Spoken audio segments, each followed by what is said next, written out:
আসসালামু আলাইকুম। ওয়ালাইকুম আসসালাম। ভাই কেমন আছেন? খুব একটা ভালো না। খুব একটা ভালো নেই।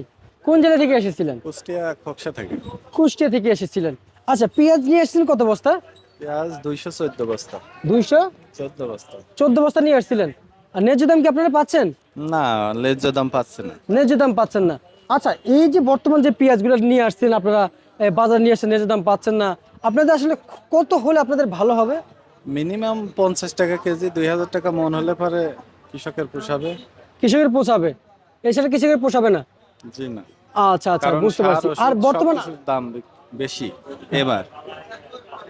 এবার এবার আপনার সার ওষুধ যেগুলা ব্যবহার করেছে কৃষক সবগুলোই ঊর্ধ্বগতি, মানে বেশি বাজারে কিনছে। বেশি সার দাম। তো পাওয়াই যায়নি।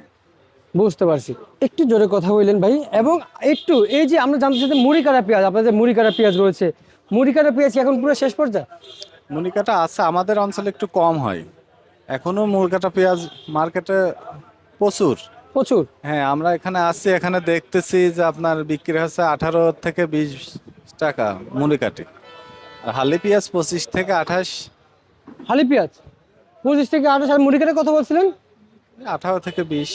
এই কৃষকের রসুনের কি অবস্থা ভাইজান? রসুন রসুনের তো বাজার কম, আগে থেকে অনেক কম। অনেক কমে গেছে। আচ্ছা, কত করে রসুন বিক্রি চলছিল? আগে তো আপনার বিক্রি চলতেছিল 100 110, সেই রসুন তো এখন অর্ধেক দাম। অর্ধেক দাম, 50-55 না? জি জি। আচ্ছা আচ্ছা, বুঝতে পারছি। ঠিক আছে, আপনাকে অসংখ্য অসংখ্য ধন্যবাদ। সরাসরি কৃষকের সাথে কথা বলে আজকের বাজার তালিকা জানিয়ে দিলাম।